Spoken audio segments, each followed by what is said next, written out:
Hola niños, ¿cómo están? Hoy vamos a orar, pero a Jesús y a Dios. Todos van a cerrar sus ojitos y van a repetir después de mí. Papito Dios, te damos gracias por este día, por los pastores, por los niños de la iglesia y por todos de la iglesia. Te pido que ese COVID-19 no toque con ninguno de nosotros. Amén y amén. Bueno, gloria al Señor. Bien, vamos a entrar en la palabra del Señor. Voy a invitarles a que abran su Biblia, por favor, allí en Génesis 2:24. Génesis 2:24. Hoy quiero hablar acerca del hogar. Hoy quiero hablar acerca del poder de la unidad espiritual. ¿El poder de qué? De la unidad espiritual.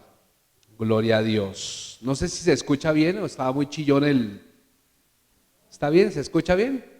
Bueno, gloria a Dios. Entonces vamos a hablar acerca de la unidad espiritual. Génesis 2:24, ¿lo tienes ahí? Al comienzo de la Biblia, para que sea más fácil. La primera, la segunda, la tercera hoja de la Biblia, creo. Entonces dice la palabra de Dios así: por tanto, dejará el hombre a su padre y a su madre, y se unirá a su mujer, y serán una sola carne. Amén. Vuelva a leer eso por favor conmigo, por favor, para que lo entienda. Diga, por tanto, dejará el hombre a su padre y a su madre, y se unirá a su mujer, y serán una sola carne. Gloria al Señor. Hoy quiero hablar acerca de este tema muy importante para todos nosotros, que se llama el poder de la unidad, pero la unidad espiritual. Amén. Y creo que hay algo interesante en este pasaje bíblico y es algo que el Señor desde un comienzo diseñó. El Señor diseñó el hogar. ¿Cuántos saben que el Señor diseñó el hogar? El Señor diseñó el hogar. Ese es un diseño de Dios, es un diseño que funciona, es un diseño que el Señor, cuando nosotros hacemos el hogar como el Señor lo diseñó, siempre el hogar va a funcionar, siempre el hogar va a tener prosperidad, siempre el hogar va a funcionar bien. No, pues siempre van a tener alguno que otro dificultad, pero note usted que siempre todo va a llevar a bien. Pero cuando las cosas no van a bien en el hogar, creo que es porque se rompió el diseño original en el hogar. Se rompió, entonces no está funcionando de acuerdo a lo cual Dios lo hizo.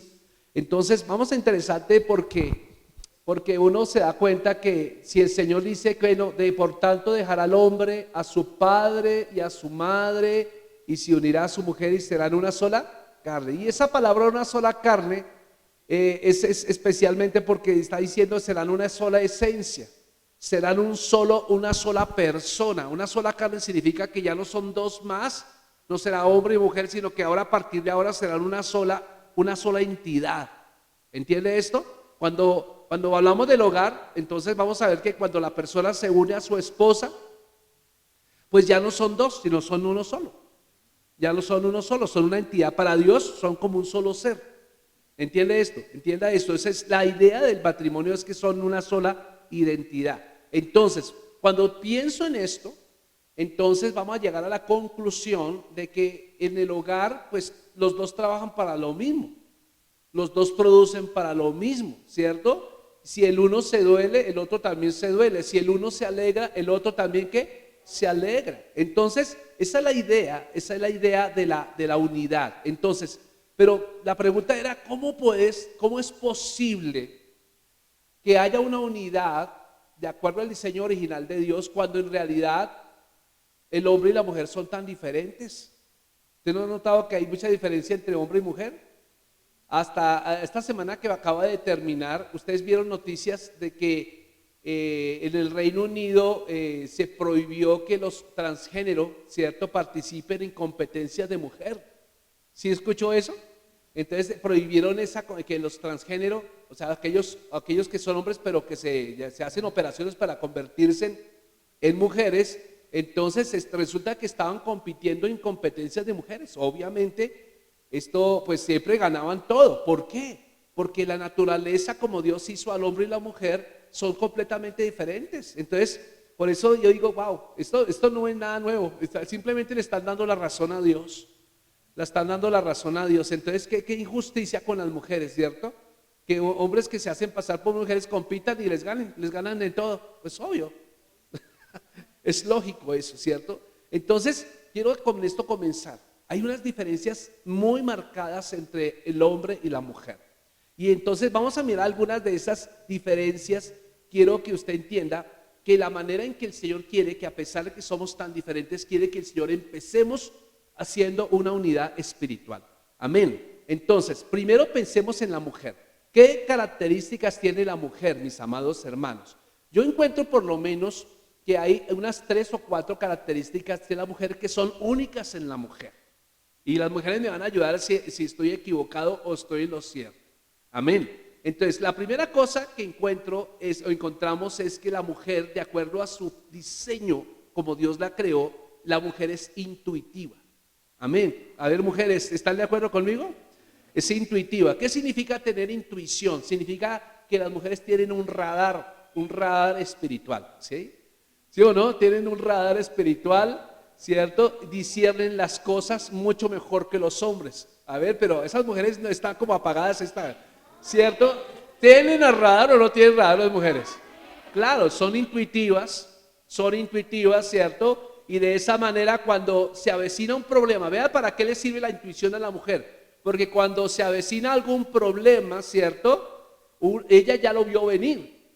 Ella ya lo vio venir por intuición, ¿cierto? Y entonces eso la hace que esté preparada para enfrentar el problema, ¿cierto? Entonces, ¿de dónde viene eso? La intuición viene porque la mujer tiene un mayor discernimiento espiritual que el hombre. Esa es una gran diferencia y entonces por eso nosotros los hombres vamos a mirar que las mujeres sí tienen un radar. Y están diciendo, esa mujer no me gusta como lo mira. O este señor que viene allá tiene cara de ladrón. Y no es que lo esté juzgando, sino que efectivamente casi 100% de efectividad en la intuición. Bien, la segunda característica de la mujer que no tiene el hombre es que las mujeres son más sensibles. Diga conmigo, las mujeres son más sensibles, sí, amén. Escuche, la mujer es más sensible que los hombres.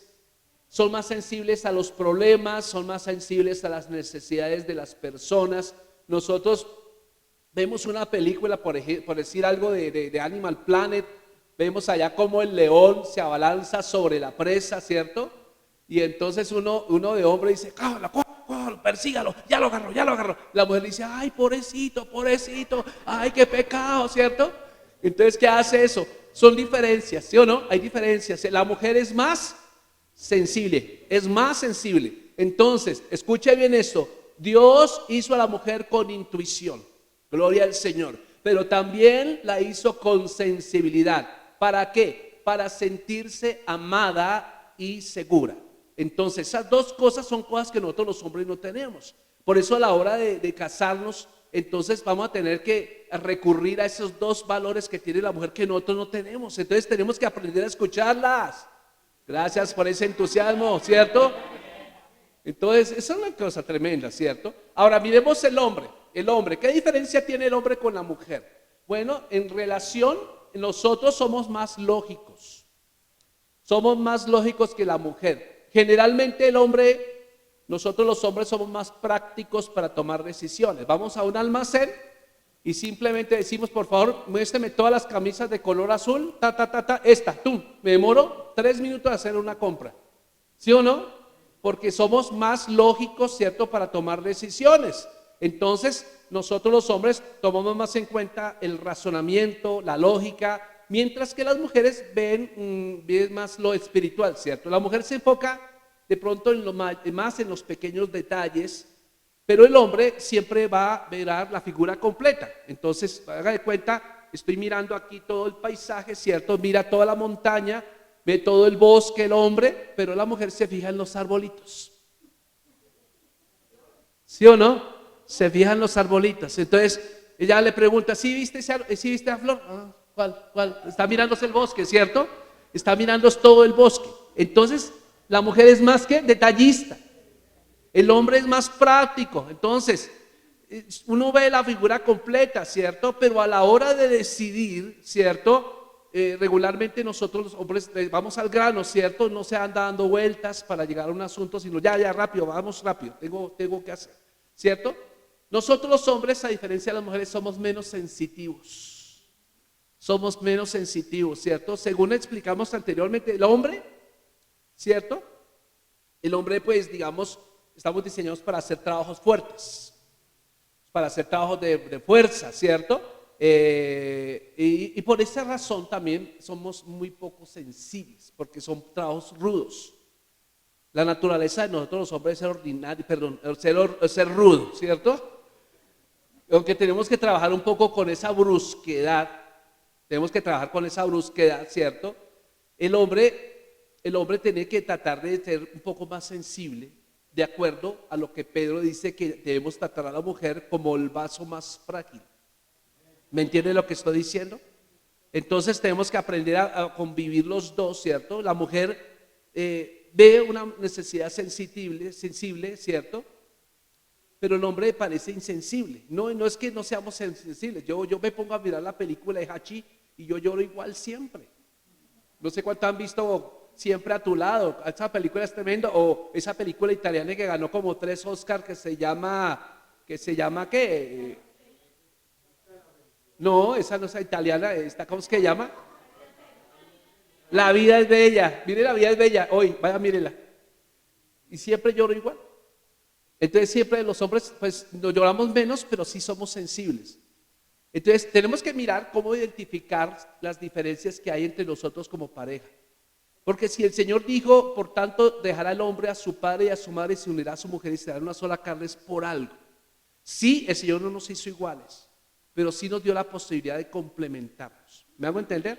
Ahora, fíjense que otra de las grandes diferencias que tenemos entre hombres y mujeres es la comunicación. ¿Sí o no? La comunicación. Nosotros los hombres somos menos comunicativos que la mujer, aunque hay unas serias excepciones, ¿no? Hay hombres que hablan hasta por los codos, pero son muy poquitos, ¿cierto? Y en todas las consejerías matrimoniales nos hemos encontrado con este problema. El problema de la mayoría de discusiones que hay al interior de los hogares sale de que el hombre no habla, no conversa, ¿cierto? Y como resultado la mujer tiende a frustrarse. La mayoría del problema es comunicación, ¿cierto? Entonces ese es un problema tremendo. Ahora, entre otras diferencias, por ejemplo, hablemos de diferencias físicas. ¿Qué diferencias físicas hay entre un hombre y una mujer? Me voy a contar, por ejemplo, en cuanto a los huesos. Los huesos del hombre son más grandes que los de la mujer. ¿Sí? No es que tenga los huesos más gordos, son más grandes, ¿cierto? Los huesos son más fuertes, ¿cierto? Mientras que los de la mujer son más delicados. La sangre, por ejemplo, nosotros los hombres tenemos en promedio 4.7 litros de sangre en nuestro cuerpo. 4.7 litros. La mujer tiene 3.5 litros. Otra de las diferencias es que nosotros los hombres tenemos los hombros más anchos, ¿cierto? Los hombros de las mujeres son más delgaditos, ¿cierto? Otra cosa es que nosotros tenemos más fuerza física.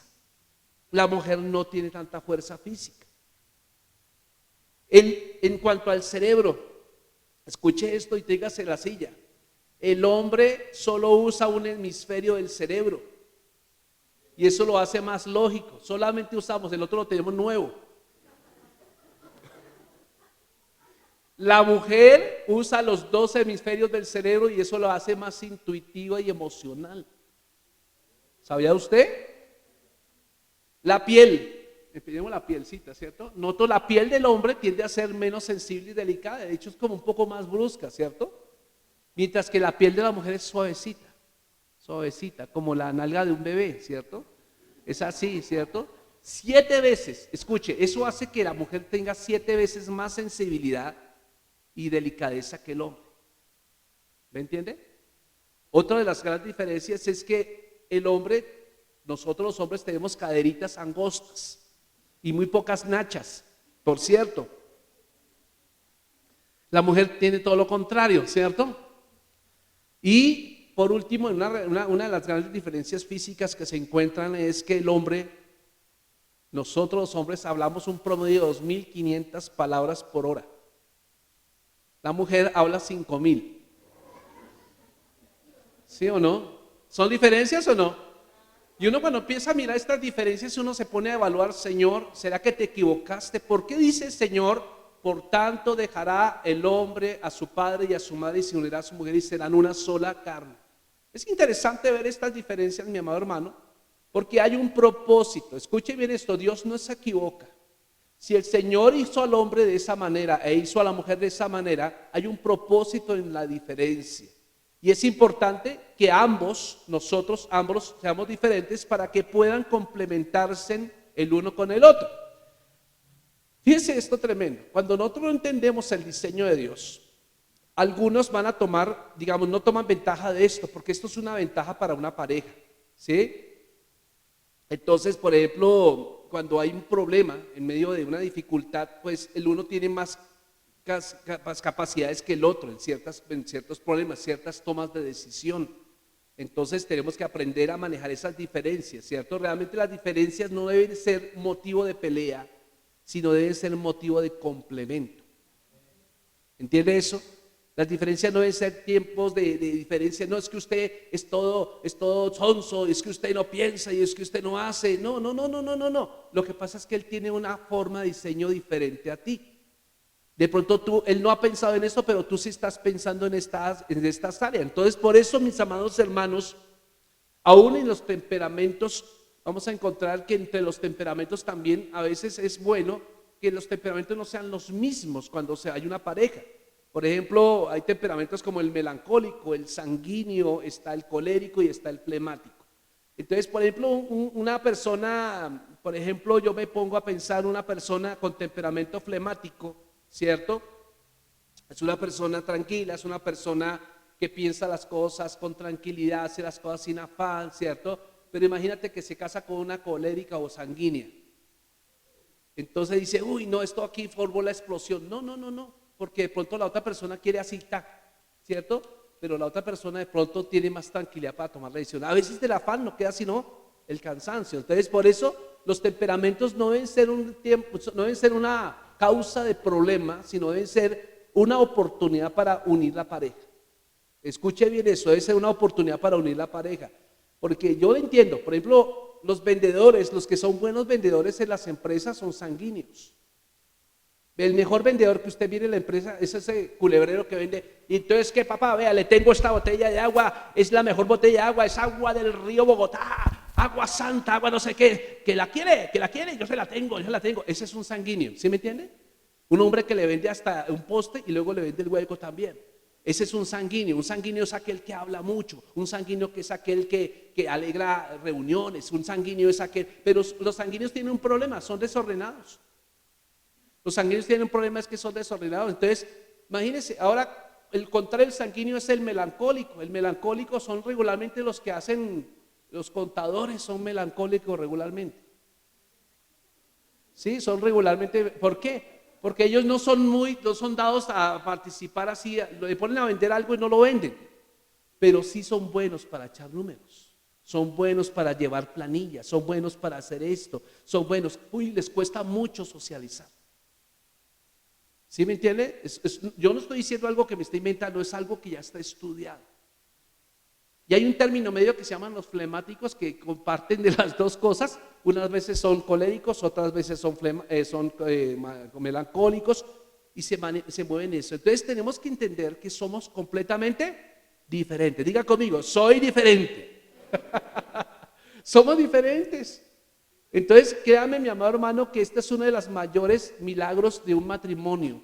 Los mayores milagros de un matrimonio y de trabajar en equipo es que Dios, cuando arma equipos, no los arma igualitos, no los arma homogéneos. Por ejemplo, Jesús, cuando eligió sus 12 discípulos, Él no escogió todos del mismo, todos temperamentales, ¿cierto? Porque imagínense eso. Entonces, todos como Pedro, todos serían toreros, todos cortarían orejas todo el tiempo, ¿cierto? O todos como Judas, o todos como Juan, ¿cierto? No, escogió diferentes temperamentos para armar su equipo de trabajo. Entonces, así mismo Dios elige cómo trabajar un matrimonio. Ahora, hay una bendición impresionante cuando hay un matrimonio, porque ya el matrimonio no se va a manejar de manera independiente, sino que cuando tú te unes con tu esposa, van a manejar las cosas ahora uniendo esos valores, ¿cierto? Y cada uno del otro va a cubrir la debilidad del otro. Entonces esa es la idea del matrimonio, mis amados hermanos. Entonces, ahora yo quiero decirle algo, que las diferencias deben tornarse en una oportunidad para unir. Amén, diga conmigo, la diferencia debe tornarse en una oportunidad para unir. Por eso vuelvo y tomo el pasaje en mención de Génesis 2:24, dice, por tanto dejará el hombre a su padre y a su madre y se unirá a su mujer y serán una sola carne. Entonces, vamos a mirar cómo se puede dar esta unidad cuando nosotros somos tan diferentes. ¿Cómo se puede dar esas diferencias? Ahora, el hecho de que Dios diga que nos unamos y que hayan ciertas diferencias, ¿eso querrá decir, por tanto, que en el matrimonio no hayan desacuerdos? Pregunto. ¿Usted cree que no hay desacuerdos? Claro que los van a haber. Claro, van a haber desacuerdos en las cosas mínimas. En cosas pequeñas va a haber desacuerdos. Por ejemplo, en el que vamos a hacer de almuerzo hoy. En cómo organizamos la sala, ¿cierto? Que el sofá me gusta acá, en cuanto a que ella va a coger un closet para colocar sus cositas allá, sus decoraciones, y va a sacarte la ropa a un lado, ¿cierto? En cosas pequeñas vamos a tener ciertas diferencias, mis amados hermanos, pero esas diferencias son totalmente manejables siempre y cuando Cristo sea el centro del hogar. Amén. Entonces, sí es posible que haya unidad en un hogar donde el hombre y la mujer son absolutamente diferentes. Pero la pregunta que nos vamos a hacer a continuación es, entonces, si eso es así, ¿dónde debe empezar la unidad en el matrimonio? ¿Debe empezar en el área física? ¿Debe empezar en el área emocional? ¿O debe empezar en el área espiritual? ¿Ustedes qué piensan? Imagínense que nosotros los seres humanos somos tripartitos, somos seres espirituales que tenemos un alma cuando vivimos dentro de un cuerpo. Pero la verdad es que muchos de ustedes, y yo muchos de ustedes, algunos de ustedes no se empezaron a unir por lo espiritual, sino se empezaron a unir por lo físico. ¿Sí o no? ¿Cómo es que la unidad por lo físico? Que nos gustó los ojitos, que nos gustó el cabello, que nos gustó la manera de caminar, que me gustó la voz. Entonces hubo una atracción, ¿qué? Física primero. Y luego después de la atracción física, ¿cómo es lo normal del mundo? Bueno, empezamos a salir juntos, a comer la empanadita, a comer esto y lo otro, y empezamos a gustarnos. Entonces hubo una segunda unidad que llama la unidad emocional, ¿cierto? Pero fíjate que mucha gente se une solamente en las dos áreas, pero nunca empezó por lo más importante, que es la unidad espiritual. ¿Cómo es que Dios dice que debemos unirnos? El Señor lo dice claramente. Nosotros tenemos que empezar a unirnos es por el vértice espiritual. O sea, ¿cómo es eso, pastor? Funciona de la siguiente manera. La unidad matrimonial se va a manifestar en la parte espiritual, en la parte emocional y por último la parte física. ¿Escucha eso? ¿Cuál es la lógica de las cosas de Dios? Primero, la unidad espiritual. Segundo, la unidad emocional. Y por último, la unidad física. Entonces, la unidad espiritual. ¿Cuáles son los elementos que tenemos que tener en cuenta para tener una unidad espiritual, mis amados? Número uno, si ya tú te casaste, ya tú estás viviendo, ya tienes hijos y vas a próximo a tener nietos, ya no hay nada que hacer. Vamos a trabajar en la unidad. ¿Sí me entiende? De pronto estás diciendo, no, esa era la persona que no era para mí, de malas. Ya no es tiempo de llorar, ¿cierto? Sobre la leche derramada. Tú tienes que hacer ahora es corregir y decirle, Espíritu Santo, ayúdame a corregir mi hogar. Porque si tú te uniste a esa persona fue por algo. Tomaste una decisión. Y si tomaste la decisión no guiado por el Espíritu Santo, el Dios no tiene la culpa de eso. Entonces tú tienes que empezar a permitir que Dios tome control de tu hogar. Amén. Por eso, mi amado hermano, cuando vamos allá a Filipenses 2:21, vaya conmigo a la Biblia. Filipenses 2:21. Filipenses 2:21, fíjate que dice la palabra de Dios de la siguiente manera: porque todos buscan lo suyo propio, no lo que es de Cristo Jesús. Entonces, fíjense que Pablo está diciendo, esto sucede en todas las sociedades. Todas las sociedades buscan lo suyo propio. Nadie está dispuesto tu vida por el otro. Nadie, absolutamente nadie. ¿Por qué pasa eso? Porque estamos en un mundo corrupto, estamos en un mundo egoísta, estamos en un mundo lleno de pecado, estamos como en los tiempos de Noé, ¿cierto? Cada quien busca ¿qué? Lo suyo. ¿Es así o no así? Es muy difícil encontrar personas que están dispuestas a dar lo mejor para otros. Y si lo da para otros, siempre está esperando recompensa de vuelta. Entonces, fíjate esto. Entonces, fíjense en qué consiste un hogar cristocéntrico. En un hogar cristocéntrico, quiero decirte, la única manera de limar diferencias o hacer que las diferencias sean favoreciendo el hogar es cuando Cristo se convierte en el centro de ese hogar. Entonces, no cuando cada uno busca lo suyo. ¿Me entiende esto? Porque muchas personas, aún nosotros equivocadamente le enseñamos a nuestros hijos y a nuestras hijas que cuando se van a cuadrar con un muchacho o con una muchacha, busquemos el mejor partido. Y está muy bien, buscar el mejor partido es algo que tenemos que hacer. Pero cuando se van a casar, regularmente le decimos, es que él te va a hacer feliz. Es que él te va a hacer feliz. Y entonces estamos sembrando una información equivocada en la mente de nuestros hijos, porque ellos van esperando recibir, pero nunca van al matrimonio para dar. ¿Me entiende? Y entonces en el primer problema, donde haya una traición o haya una decepción, entonces ¿qué pasa? Vamos a la casa de mamá. ¿Sí o no? ¿Pasa o no pasa eso? La mayoría de consejerías que tenemos suceden en ese vértice, en ese problema. Entonces, por eso, mi amado hermano, la razón fundamental para que un hogar tenga éxito es buscar la unidad espiritual en primer lugar. Amén. La meta, mi amado hermano, no es exaltarse cada uno, sino es exaltar a Jesucristo como nuestro Señor. Entonces, ¿cómo se hace eso, pastor? Bueno, sencillo. La única manera en que lo podemos lograr es si Cristo es el centro de nuestra casa, entonces vamos a tener que hacer cosas para que Cristo sea el centro de nuestra casa. Entre esas cosas, mis amados hermanos, necesariamente tendremos que pensar en tiempos de oración. No solamente tiempos de oración individual, porque debe ser así, sino tenemos que buscar tiempos de oración como pareja. Dígale a su hermano, a su esposa, si la tiene al lado, dígale, vamos a empezar a cuadrar ese tiempo de oración. Un tiempo de oración en pareja. La otra cosa, mi amado hermano, es que también la forma en que Cristo se convierte en el centro de tu hogar es cuando tú quieres servir con tu pareja. No es que uno de los dos sirva, sino que los dos sirvan. Yo he descubierto parejas cristianas donde el uno sirve, pero el otro le da lo mismo que nada.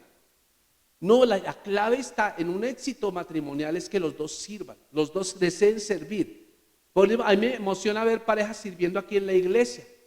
Parejas, cuando no es uno de los dos, sino los dos vienen a servir, los dos están acá, los dos están dispuestos. Y eso es algo maravilloso, ¿sabe por qué? Porque une hasta motivos, hasta uno encuentra que salen cosas graciosas, ¿cierto?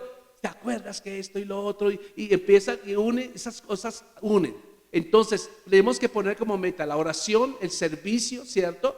Y sobre todas las cosas, hacer la voluntad del Señor juntos. Aquí la voluntad de cada uno de nosotros no vale nada, lo que vale es la voluntad de Dios. Entonces, un hogar donde Jesús no es el centro, mi amado hermano, es un hogar que marcha rumbo al fracaso. Jesús debe ser la prioridad en un hogar, y si Dios no es el primero, ninguna otra cosa va a funcionar en tu hogar. Yo creo que si tú vienes a esta iglesia es porque tú quieres hacer eso una realidad. ¿Cuántos desean que Cristo sea el primero, el centro de su hogar? Amén. Entonces es importante, mi amado, empezar a hacer cambios de hábitos. Empecemos a hacer cambios de hábitos. Esto que no sé qué hoy acá, hoy es 12 de junio, ¿cierto? Y entonces tan bonita la predicación del 12 de junio, pero se olvidó. Usted salió, volteó allí, bajó las escaleras, nosotros salieron a la 1 de mayo, alguien les encontró en el camino. Hola hermano, ¿cómo le fue? Dios lo bendiga, ¿de dónde viene? No, vengo a la iglesia, hoy sí. ¿Y qué predicaron? No me acuerdo, pero estuvo muy buena la predicación. Estuvo muy chévere la predicación. Entonces no pasó nada en tu vida. La idea de la palabra es que la palabra se convierta en carne en tu vida. Esa es la idea. No está aquí, yo no vengo a entretenerte a ti, yo no soy payaso, ¿cierto? Tengo cara de payaso, pero no soy payaso, ¿cierto? Entonces quiero decirte que la razón por la cual tú vienes acá es para ser transformado por el Espíritu Santo. Amén. Entonces tienes que hacer de Cristo lo más importante en tu vida. Entonces yo quiero decirte, los hogares y nosotros como individuos somos el resultado de nuestra relación con Dios. Yo te voy a decir una cosa, muéstrame una persona cómo reacciona y yo te mostraré qué tanta relación tiene esa persona con Dios. Cuando vienen los problemas, cómo reacciona ante las situaciones adversas. Cuando vienen las tentaciones, cómo reacciona ante las tentaciones. Y yo te voy a decir, ahí está la proporción de la relación que esa persona tiene con Dios. Porque esto es comprobado, mi amado hermano. Una persona que siempre tiene una vida de oración, una persona que sirve juntos en la iglesia, son personas que cuando vienen los problemas no los mueve nada. Hay gente que deja de ir a la iglesia que porque llovió. Hay gente que deja de ir a la iglesia que porque un perro le orinó el zapato. Hay gente que, hermano, unas tonterías se llenan de motivos y dejan de venir y servir a la iglesia. Y cuando usted los ve que se alejan eventualmente de la iglesia, usted va a encontrar que hay una misma proporción de que los conflictos empiezan a aumentar en la casa. Es igual. Y yo no le estoy diciendo aquí por convencerlo, mi amado hermano, estoy diciendo lo que es, lo que yo veo. Entonces, por eso, mi amado hermano, mientras usted mantenga orando, se mantenga buscando del Señor, le será más fácil controlar los apetitos de la carne. ¿Cuáles son los apetitos de la carne? Va a ser la ira, por ejemplo. ¿Cuántos son aquí de esos chispitas mariposa? ¿Algunos chispitas mariposa acá? Sí, yo soy así, Señor. La ira, el enojo, la soberbia, el orgullo. Todo eso va a ser controlado en la misma proporción en que usted permita que Cristo sea el centro de su casa. ¿Cómo lo logra? Tiempos de oración. ¿Cómo lo logra? Sirviendo juntos como pareja. ¿Cómo lo logra? Ya no la voluntad de cada uno en particular, sino la voluntad del Señor. ¿Cómo lo logra? Cuando usted toma nota de las predicaciones dominicales y luego las comparte con su familia y dice, bueno, esto lo vamos a poner en práctica esta semana así y así. Entonces, su conducta y mi conducta van a reflejar el grado de relación que tenemos con el Señor. Entonces, el Señor nos dice, hay que reconstruir esa relación nuevamente. Amén. Por eso, mi amado hermano, uno de los problemas más grandes que yo encuentro en la mayoría de personas es que cuando yo hablo de esto y los confronto personalmente, me dicen, no, pastor, es que lo que pasa es que yo no tengo tiempo. Me toca levantarme a las 4 de la mañana, llego a las 10 de la noche, de lunes a viernes, y el sábado estoy cansado, me duele todo. No, tienes que buscar el tiempo. Porque yo te voy a decir una cosa, en tu trabajo o en tu compromiso, ellos cuando tú ya saques la mano, ellos no van a venir a resolver los problemas que tú dejaste en el hogar. El contrario, si ya no das la misma números, entonces te reemplazan fácilmente por uno más joven que tú. Y ya pasas a la historia, me hago entender, pasas a la historia. Yo una vez me ponía a pensar tonterías y yo me ponía a pensar, bueno, y yo estaba trabajando en sociedad bíblica y yo decía, me ponía a pensar esto, póngale cuidado, decía, si hoy me muriera, ¿quién iría a mi entierro?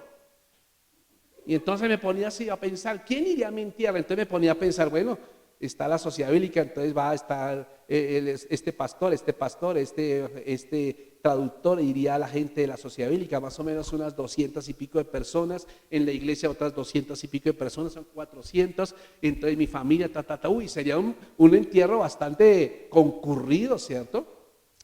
Pero ya hace 10 años que salí de la sociedad bíblica y ahora me vuelvo a hacer la pregunta, si hoy me muriera, ¿quién iría a mi entierro? Ya no van los mismos. ¿Sí entiendes lo que te estoy diciendo? ¿Por qué yo traigo esta ilustración? Porque a veces nosotros enfatizamos más nuestras amistades con el mundo que nuestra propia familia. A veces le sembramos más al amigo, le sembramos más al jefe. Bueno, está bien que tú trabajes y seas leal allá en tu trabajo, pero a veces cambiamos, lo más importante es que es tu familia. Porque cuando tú te llegues a viejo, el jefe no va a venir allá a traerte la comida, no. Yo creo que el jefe ya no está vivo. Los que te van a estar contigo van a ser tus hijos. Entonces no es un buen negocio darle todo el tiempo y todo lo mejor a gente que no tiene nada que ver contigo, gente que no le importa nada a tu vida, por cambio de tus hijos y tu familia y tu esposa. Entonces ahí nos hace el Señor ver que tenemos que tener una unidad espiritual, mis amados hermanos. Entonces la falta del tiempo no es una excusa. La unidad espiritual, por ejemplo, una unidad espiritual también se debe ver en el llamado de la pareja. Por ejemplo, ¿cuántos saben que su pareja tiene un llamado? Todos ustedes tienen un llamado. ¿Usted sabe cuál es el llamado suyo?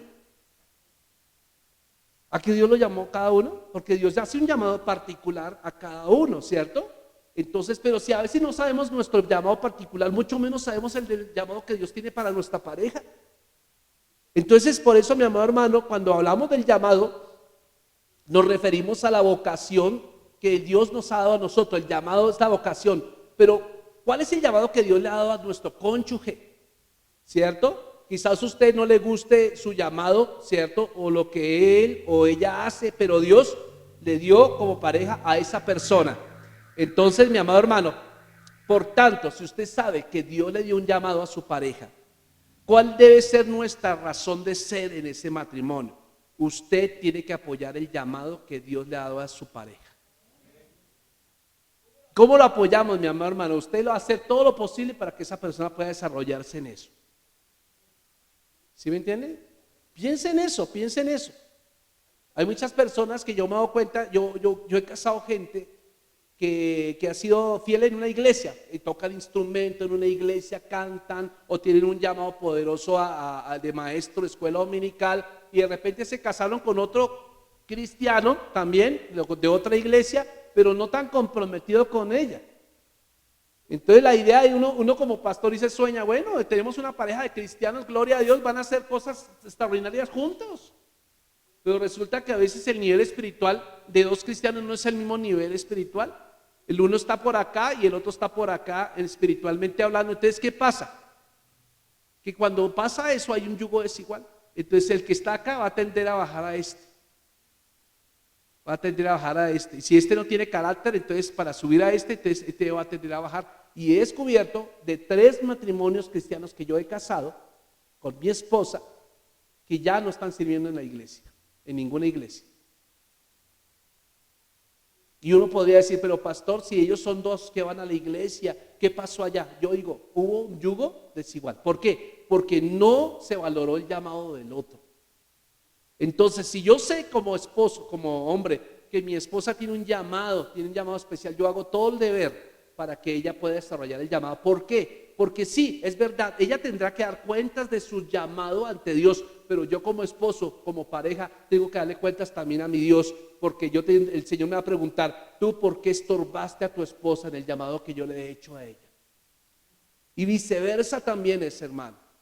Y hablemoslo en términos de nuestros hijos también, porque ¿cuántos de ustedes padres saben que sus hijos tienen un talento, un llamado, un don que Dios les ha dado? Pero nosotros a veces, yo que día encontré un problema terrible, y eso fue tremendo hace unos años, donde venían unos niños muy juiciosos a la iglesia, y la iglesia era una maravilla, pero de repente dejaron de venir a la iglesia. Y cuando fuimos a preguntarle por qué razón no venían, pues ellos decían, no, lo que pasa es que mi mamá nos castigó, dijo que si no hacíamos lo que ella decía, entonces que nos castigaba no dejándonos venir a la iglesia. ¿Y sabe una cosa que hizo esa mamá? Ignorantemente hizo que sus hijos se alejaran de Dios. Y hoy está pagando las consecuencias esa mamá. ¿Por qué? Porque sus hijos están completamente entregados a los vicios. O sea, ella cree que esto es un premio. Si es que la iglesia es una herramienta para ustedes, mis amados hermanos, para direccionar a sus hijos hacia las cosas buenas. No le impida a sus hijos venir a la iglesia. Imagínense el llamado que Dios le había dado a esos muchachos. Ahora esta mamá tiene que entregarle cuentas a Dios. Entonces la unidad espiritual, mi amado hermano, tiene que verse también en que yo apoyo el llamado que Dios le ha dado a mi cónyuge, pero también apoyo el llamado que Dios le ha dado a mis hijos también. ¿Aló? ¿Está conmigo todavía? Tengo que apoyarla. Tengo que levantarla, mi amado hermano, cuando se desanime. Porque en el momento de dar cuentas como pareja ante Dios, los dos son responsables por el llamado de cada uno. Si en lo espiritual no se llega a una unidad, es muy difícil ponerse de acuerdo entonces en el área emocional. Las parejas que han contado, que han llegado a bodas de oro y bodas de diamante, ojalá podamos llegar a una boda de diamante, ¿no? ¿Alguien está aquí, ya pasó a las bodas de oro? Creo que Marquito ya. ¿Todavía no? ¿Cuánto le falta? 2 meses. para las de diamante, ¿cierto? Yo me ponía a pensar, qué tremendo testimonio que podemos dar nosotros como cristianos ante el mundo cuando tengamos 50 años de casados. Qué testimonio tan tremendo cuando podamos darles al mundo, a nuestros hijos, a nuestros nietos, decirle, vea, bueno, ojalá que lleguemos a los 100 años para las bodas de diamante, ¿no? Imagínense eso allá, uno celebrando las bodas de diamante, 75 años, mejor dicho, sería algo extraordinario. Entonces yo creo que eso es uno de los más grandes legados que Dios quiere que nosotros demos. Pero eso se logra con la unidad espiritual. Y vuelvo y les digo, si usted no desarrolla unidad espiritual con su cónyuge y con su familia, es muy difícil lograr la unidad emocional. Porque ese es el lío de todo. Fíjense que la mayoría de las consejerías que llegan a nosotros es por problemas emocionales. Es que me dijo, es que me miró, es que no sé qué, es que es sinvergüenza, y lo otro. ¿Por qué? ¿Por qué sea eso? Porque usted no hizo lo primero. Lo primero es la unidad, ¿qué? Espiritual. Entonces usted me llega y me dice, pastor, pero ¿cómo hago? Es que ese no. Pues, entonces usted busque a Dios primero. Usted debe ser la persona que sea luz para su cónyuge, entonces debe ser la persona que lo anime con su testimonio. Tal vez usted le dice, lea la Biblia sin vergüenza, pero él no va a leer la Biblia, él va a leer su vida. ¿Me entiende esto? Entonces tenemos que empezar a desarrollar unidad en lo espiritual para luego llegar a una unidad emocional y luego por último la unidad física.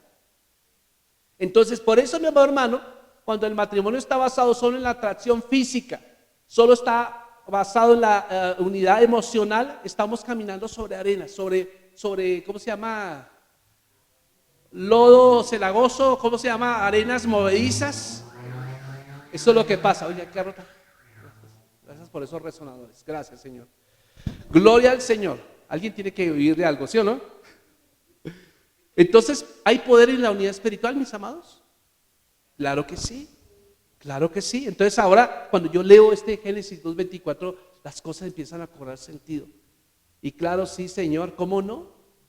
¿Se acuerdan ustedes de Mateo 18:19 cuando dice el Señor, otra vez les digo a ustedes que si dos de ustedes se ponen de acuerdo en la tierra acerca de cualquier cosa que pidan, les será hecho por mi Padre que está en los cielos? Está hablando también a matrimonios, está hablando de equipos de trabajo. Dios no llamó llaneros solitarios, Dios llamó equipos de trabajo. Yo no veo en la Biblia que el Señor haya llamado un llanero solitario, en ninguna parte de la Biblia. Estaba Adán solo y ¿qué le puso? Una mujer hermosa. Ayuda idónea. Abraham, cuando el Señor lo llamó de Ur de los Caldeos, no lo mandó solo. Dijo, vete a tu tierra, de tu parentela, pero llévate a tu mujer, ¿cierto? Siempre hay equipos de trabajo, mi amado hermano. No piense nunca que Dios lo va a bendecir a usted más solo que trabajando con su mujer. Dios lo va a bendecir a usted. Hay mayor bendición cuando trabajamos en equipo. Entonces, por eso, el enemigo, quiero que sepa usted, odia la unidad en el matrimonio. Y entonces el enemigo va a hacer todo lo posible por colocar motivos de pelea en su matrimonio. Escuchen lo que le estoy diciendo. El enemigo va a colocar, no sea con su matrimonio, puede ser, piense en cónyuge. Por todo alguien dice, no, yo estoy soltero o estoy mamá cabeza de hogar, pero sus hijos vamos a colocar. Piense en esta semana, ¿ha tenido conflictos? Piense. ¿Ha tenido discusiones en su casa? ¿Sabe por qué pasa eso? Porque el diablo sabe más que usted qué potencial tiene usted. ¿Me entiende? Nosotros no ignoramos completamente el potencial que tenemos, que Dios reposa sobre nosotros. Entonces el diablo, para mojar la pólvora, ¿qué hace? Peleen entre ustedes, ¿cierto? Y entonces cuando vemos a nuestra discusión, ¿cierto? Cuando yo discuto con mi esposa, entonces yo no veo en ella mi enemiga, sino veo el propósito del diablo allí, es hacernos contender. ¿Sí o no? Entonces, ¿quién sale ganando cuando nosotros contendemos? Pues el diablo. Es el que se está riendo. Usted lo ve detrás de la puerta riéndose, detrás de ustedes allá peleándose, se pusieron a pelear entre ellos. El diablo odia la unidad del matrimonio, ¿cierto? Porque cuando los dos cónyuges se ponen de acuerdo, son poderosos en todo lo que hacen. ¿Qué se necesita para obtener la unidad espiritual? Se necesita buscar paz. Es cierto, somos diferentes, busquemos la paz en Cristo. Seamos esforzados, seamos trabajadores, neguémonos a nosotros mismos y caminemos en amor. Entonces, vea, 4 cosas. 1, busque paz, busque ser reconciliador, trate de bajarle siempre el tono a las discusiones. 1. 2, sea esforzado. No haga las cosas por hacerlas ni las haga chambonas. Si hace el desayuno, lave la loza. Hay gente que toma un vasito de agua y lo pone ahí para que el otro lo lave. No, páguelo. ¿Cuánto vale eso? 10 segundos, venga ya, y quedó bonito. Seamos colaboradores, seamos esforzados, seamos trabajadores. Neguémonos a nosotros mismos, caminemos en amor. Recordemos que Dios nos hizo diferentes para que nos complementemos el uno al otro. Por tanto, tenemos que buscar la unidad para el beneficio de nuestro matrimonio, para el beneficio de nuestros hijos, para la gloria de Dios. Amén, ¿lo cree o no lo cree? Entonces, se da cuenta, unidad espiritual. Ahora, si se da esa unidad espiritual, pregunto, ¿se dará por tanto la unidad emocional? Desde luego. Fíjense que mucha gente está buscando la unidad emocional sin primero procurar la unidad espiritual. Y la unidad emocional, mi hermano, es la parte que tiene que ver con el entendimiento del uno del otro en áreas afectivas. Por ejemplo, los sentimientos, los deseos, las aspiraciones, los gustos, las metas, los sueños, entre otros. También los cónyuges deben conocer sus fortalezas y sus debilidades para unir esfuerzos y apoyarse mutuamente, con el fin de lograr un mejor entendimiento entre sí. Entonces, cuando yo tengo unidad espiritual, la emocional viene por pura inercia. Y por último, la unidad ¿qué? Física, que es la unidad de consumación del área espiritual y emocional. Es el sello de expresar el amor, ¿cierto? Y Dios hizo al hombre y a la mujer diferentes con el fin de que esas diferencias se complementen y puedan llegar a ser una sola carne en espíritu, alma y cuerpo. Amén. Gloria al Señor. Si Cristo es el centro de nuestro hogar, no es difícil hacer de nuestros hogares en victoria. Yo quiero decirle eso. Pero a veces sí se da cuenta cuando nos acordamos de los enemigos que tuvimos en el matrimonio, la falta de comunicación, el egoísmo, ¿cierto? Mala administración de las finanzas. Todo eso, si lo pones bajo el yugo de Cristo, yo te voy a decir una cosa, todo va a prosperar.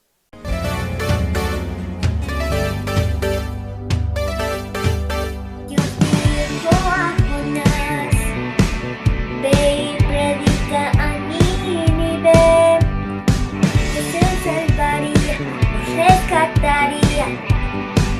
Era tiempo de hablar.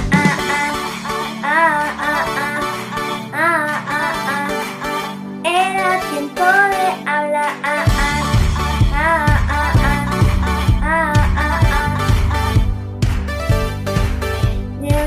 Dejó de huir, no quiso oír el mensaje.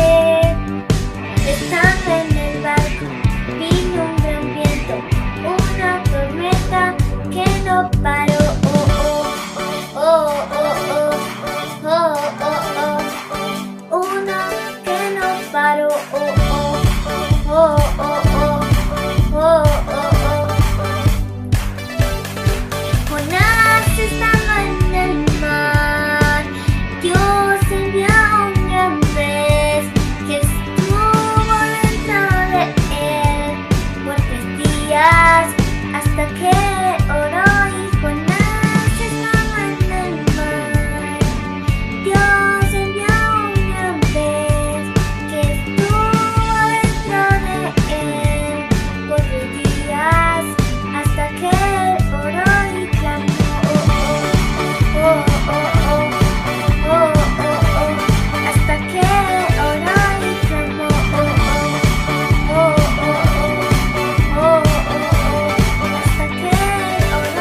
Oh,